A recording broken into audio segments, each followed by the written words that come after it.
السلام عليكم. halka aad naga dheehanaysaan waa caynta showcati media fadlan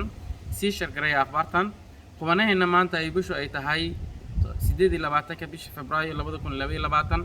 waxaanu ku qaadaa dhigi doonaa clipkeena koowaad galannimada maanta inii soo duubayno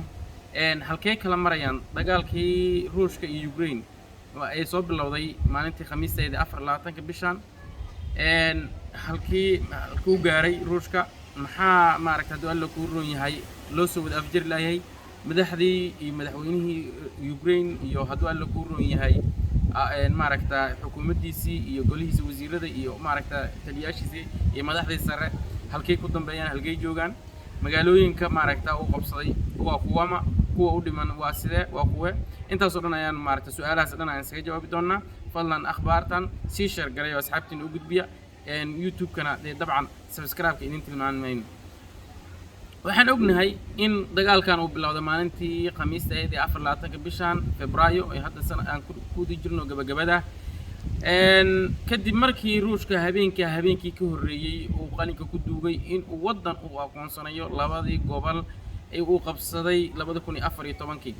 kalabyadana kuwii ka horeeyay waxaan ku soo sheegnay in maaragtay waxyaalaha Ruushka kacdoonka ku riday ama soo kiciyo ama dagaalka inuu soo galaba ku qasbay iyagoo heshiiskii maaragtay 1997 Ukraine dhankooda ka baxay oo sababtoo ah 2014 ugu soo duulay tahay sidaas la mid ah Ukraine oo dhul ah maaragtay dhulka ama Yurubta markii laga reebo Russia qaybta Yurubta waa dhulka wadanka ugu dhulka weyn bad ahaan markii la yiraahdo kuwa kale oo dhan waa wax maaragtay aad u kooban maaragtay dawladda ku roon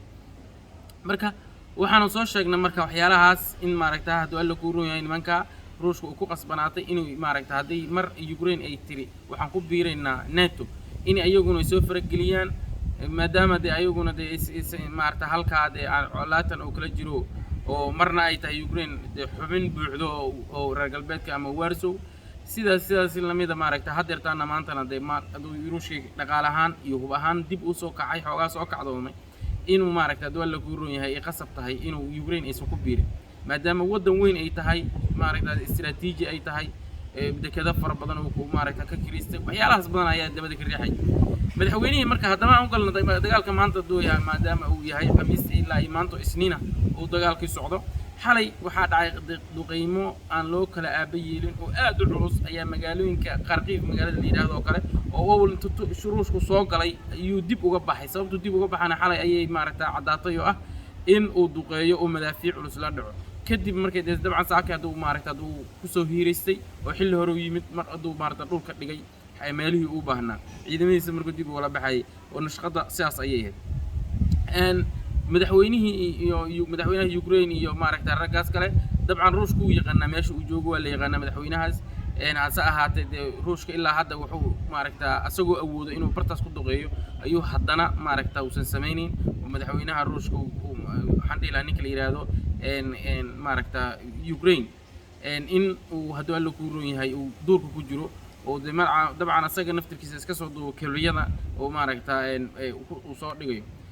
sidaas la mid ah yabo uu sameeyay dadka caalamka jooga wuxuu yiri